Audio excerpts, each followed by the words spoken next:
News ఏపీలో Guillain భారీ syndrome కేసులు పెరుగుతున్నాయి. దీంతో ఏపీ ప్రభుత్వం ఈ అంశంపై ఫోకస్ చేస్తుంది. సీఎం చంద్రబాబు జీబీఎస్ పై సమీక్ష నిర్వహించారు. ఉండవల్లి నివాసంలో జరిగిన ఈ సమీక్ష సమావేశంలో మంత్రి సత్యకుమార్ తో పాటు అధికారులు పాల్గొన్నారు.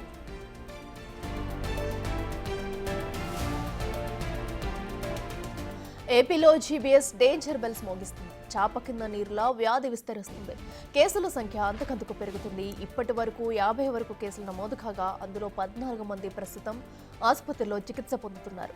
మిగతా రోగులు కోలుకుని డిశ్చార్జ్ అయ్యారు. అయితే మరణాల సంఖ్య పెరుగుతుండడం ఆందోళన కలిగిస్తుంది. ఇటీవల శ్రీకాకుళం జిల్లాలో బాలుడు చనిపోగా నిన్న మహిళ చికిత్స పొందుతూ మృతి చెందింది.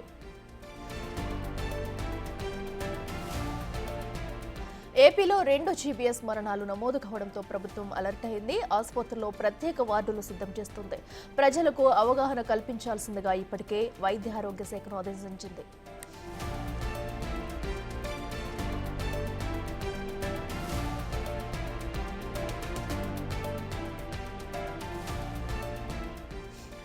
ఏపీలో జీబీఎస్ వ్యాధి చాప కింద నీరులా విస్తరిస్తూ వస్తుంది. అయితే ఇప్పటికే 2 మరణాలు సంభవించాయి. దీంతో అటు ప్రజల్లో కూడా భయాందోళన నెలకొంది. అయితే 2 మరణాలు సంభవించడంతో కూడా అటు ప్రభుత్వం కూడా అలర్ట్ అయింది. దీనిపై ఇప్పటికే సీఎం చంద్రబాబు నాయుడు అయితే అటు అధికారులతో మాట్లాడారు. దీనిపై ఇప్పటికే మీటింగ్ పెట్టి అటు కావాల్సిన అన్ని సౌకర్యాలు కూడా తీసుకోవాల్సిందిగా అటు వైద్య ఆరోగ్య శాఖకు కూడా సూచించారు సీఎం చంద్రబాబు. ప్రతి ఒక్కరికి కూడా అన్ని చర్యలు సౌకర్యాలు అందేలా కూడా చూడాలంటూ ఆదేశించారు. అయితే ఈ వ్యాధి ప్రబలకుండా తీసుకోవాల్సిన జాగ్రత్తలు, అలాగే ఎలాంటి జాగ్రత్తలు తీసుకోవాలి అనేవి కూడా అటు అధికారులకు సూచించారు. ఇదే అంశానికి సంబంధించి మరింత సమాచారం మా ప్రతినిధి శివ లైవ్లో అందిస్తారు. శివ, చెప్పండి. ఇప్పటికే జీబీఎస్ వ్యాధితో 2 మరణాలు అయితే ఏపీలో నమోదయ్యాయి. మరి ఇప్పుడు దీని పట్ల ఎలాంటి జాగ్రత్తలు తీసుకోబోతున్నారు? వైద్య ఆరోగ్య శాఖ అధికారులు ఏం చెప్తున్నారు? డీటెయిల్స్ అయితే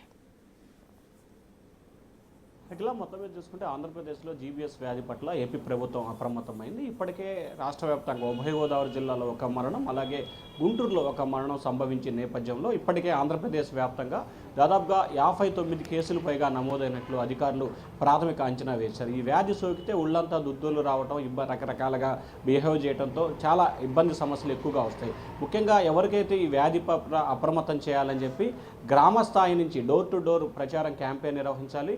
పూర్తి స్థాయిలో ఆరోగ్య శాఖకు సంబంధించి అప్రమత్తంగా వ్యవహరించడం, ప్రతి ఇంటికి డోర్ టు డోర్ క్యాంపెయిన్ చేయడం, ప్రతి ఇంటికి సంబంధించిన కూడా రక్త నమూనాలు సేకరించడం, ఎక్కడైతే ఈ ప్రాంతానికి సంబంధించి జీబీఎస్ వ్యాధి లక్షణాలు కనిపిస్తూ ఉన్నాయో ఆ ప్రాంతాన్ని రెడ్ జోన్గా ప్రకటించి అక్కడ పూర్తి స్థాయిలో అప్రమత్తంగా వ్యవహరించాలి.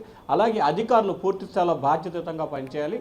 ఎక్కడైతే అంటే జీబీఎస్ వ్యాధికి సంబంధించి అధికంగా ఉన్నా కానీ, లేకపోతే కొంత ఆరోపణ అంటే ఏదైతే కొంత అంచనాలు ఉన్నాయో అంచనాలు ఉన్న దగ్గరికి సంబంధించి డాక్టర్స్ టీము అలాగే జిల్లా స్థాయి అధికారి అక్కడ వెళ్ళి పూర్తి స్థాయిలో నమూనాలను సేకరించి అప్రమత్తంగా వ్యవహరించాలని చెప్పి సీఎం చంద్రబాబు అయితే అధికారులకు ఆదేశించారు. కొద్దిసేపు క్రితమే జీబీఎస్ వ్యాధి పట్ల సీఎం చంద్రబాబు అధ్యక్షతన సమావేశం జరిగింది. ఈ సమావేశానికి మంత్రి సత్యకుమార్ యాదవ్తో పాటు అలాగే ఆరోగ్య శాఖకు సంబంధించిన వ్యక్తి ఎవరికి రావడం కూడా జరిగింది. సో ప్రధానంగా ఈ సమావేశాలకు సంబంధించి ఎంపీ కృష్ణబాబు, మంత్రి సత్యకుమార్కి సంబంధించి కూడా వీరిద్దరికీ సీఎం చంద్రబాబు పలు సూచనలు సలహాలు కూడా ఇవ్వడం జరిగింది. పూర్తి స్థాయిలో ఆరోగ్య శాఖకు సంబంధించి అప్రమత్తంగా ఉండాలి.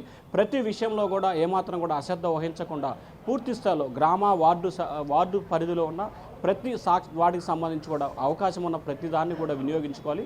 గ్రామ సచివాలయాల్లో పనిచేస్తున్న సిబ్బందికి పూర్తి స్థాయిలో డైరెక్షన్స్ ఇవ్వండి. అలాగే పంచాయతీరాజు అలాగే గ్రామీణాభివృద్ధికి సంబంధించి అంటే గ్రామ పంచాయతీలకు సంబంధించిన కార్యదర్శులు వెంటనే ఆరోగ్య శాఖకి అనుసంధానం చేసుకుంటూ ఇటు రెవెన్యూ శాఖ ఇటు ఆరోగ్య శాఖ అనుసంధానంతో పాటు పంచాయతీరాజ్ ఈ 3 శాఖలు కూడా అనుసంధానం చేసుకుంటూ ఎక్కడ ఎటువంటి విపత్కర పరిస్థితులు అంటే ఎక్కడైనా కొంచెం పలానా చోట్ల అవకాశాలు ఉన్నాయి అంటే ఈ వ్యాధి సోకే అవకాశాలు ఉన్నాయి అనే దానికి సంబంధించి సమాచారం ఉన్నా లేకపోతే లక్షణాలు ఉన్నా కానీ వెంటనే అప్రమత్తమై మెరుగైన వైద్యం అందించాలి. వెంటనే దీన్ని అప్రమత్తం అవ్వాలి. ఎందుకంటే క్షణాల్లోనే ఈ వ్యాధి ఒళ్ళంతా పాకి బొబ్బర్లు వచ్చే అవకాశం కనిపిస్తూ ఉంది కాబట్టి చాలా అప్రమత్తంగా ఉండాలని చెప్పి సీఎం చంద్రబాబు అయితే స్పష్టమైన ఆదేశాలు జారీ చేశారు. దీనికి సంబంధించి కూడా మరికొద్దిసేపట్లోనే మంత్రి సత్యకుమార్ రాష్ట్ర వ్యాప్తంగా ఉన్న అన్ని డిఎంహెచ్ఓలతో వీడియో కాన్ఫరెన్స్ కానీ సెల్ కాన్ఫరెన్స్ నిర్వహించి పూర్తి స్థాయిలో పలు వివరాలు వారికి సంబంధించిన స్పష్టమైన ఆదేశాలు ఇచ్చే అవకాశం కనిపిస్తూ ఉంది. అఖిల, అయితే శివ, ఇప్పటికే అయితే ఈ వ్యాధి అంటువ్యాధి కాదు, భయపడాల్సిన అవసరం లేదంటూ కూడా కొంతమంది వైద్యులు అయితే తెలుపుతున్నారు. బట్ మరణాల సంఖ్య పెరుగుతుంది.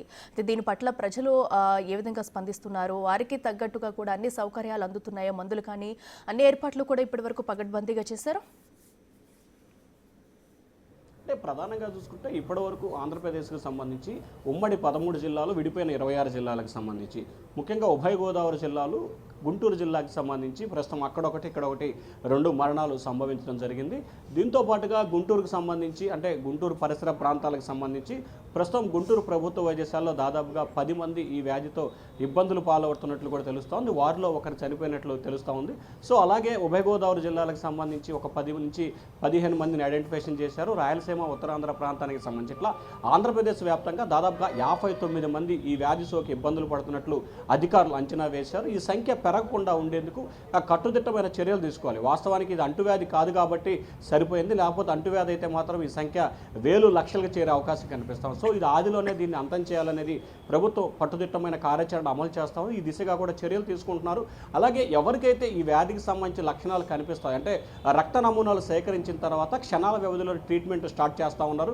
సో వాస్తవానికి ఏపీ ప్రభుత్వం గత 4 రోజులుగా కూడా జీబీఎస్ వ్యాధిపై చాలా అప్రమత్తంగా వ్యవహరించని చెప్పుకోవచ్చు. దానిలో భాగంగానే కొంతవరకు కట్టడి చేయగలిగిందని చెప్పి కూడా ప్రభుత్వం అయితే అంచనా వేస్తూ ఉంది.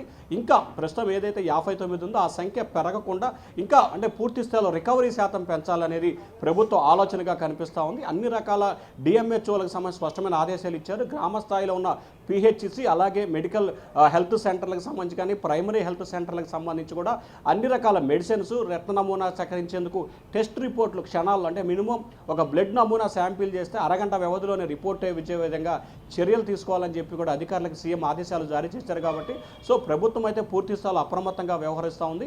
సో ఈ జీబీఎస్ వ్యాధిని నివారించేందుకు ప్రభుత్వం పూర్తి స్థాయిలో కసరత్తు అయితే చేస్తూ ఉంది. అన్ని రకాల ఏర్పాట్లు, అన్ని రకాల సౌకర్యాలని ప్రస్తుతం అయితే ఏపీ ప్రభుత్వం ఏర్పాటు చేస్తూ ఉంది. అఖిల, అయితే శివ, ఈ వ్యాధి చూసుకున్నట్టయితే ప్రధానంగా అంటే ఏ ఏజ్ల వారికి ఎక్కువగా సోకుందంటే ఏజ్ తేడా లేకుండా కూడా అందరికీ వస్తుందా, లేదా చిన్నపిల్లలకి, పెద్దవారిలో, లేదా వృద్ధుల్లో కూడా అలా ఏజ్ పరంగా ఏమన్నా తేడా ఉన్న వాళ్ళకి వ్యాధి సోకుతుందా? అండ్ అలాగే ఇప్పటికే కొంతమంది అయితే వ్యాధి బారిన పడి డిశ్చార్జ్ అయిన వాళ్ళు ఉన్నారు. వాళ్ళ పరిస్థితి ప్రస్తుతం ఎలా ఉంది? అంటే ప్రధానంగా చూసుకుంటే ఏజ్తో సంబంధం లేకుండా చిన్న మన్న అనే భేదప్రాయం లేకుండా అందరికీ అటాక్ అవుతుంది.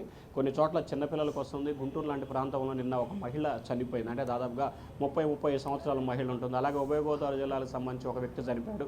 సో ఏజ్తో ఇన్ఫాక్ట్ లేకుండా ఉంది.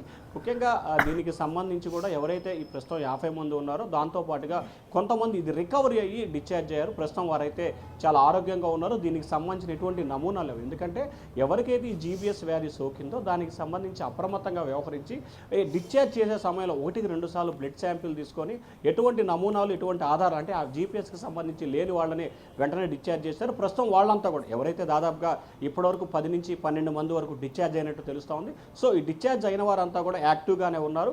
సో అంటువ్యాధి కాదు కాబట్టి మ్యాక్సిమం ప్రభుత్వం అయితే దీన్ని నివారించేందుకు ఎక్కువ స్థాయిలో చర్యలు అయితే తీసుకుంటుంది. అఖిల, రైట్ శివ, థ్యాంక్ యూ.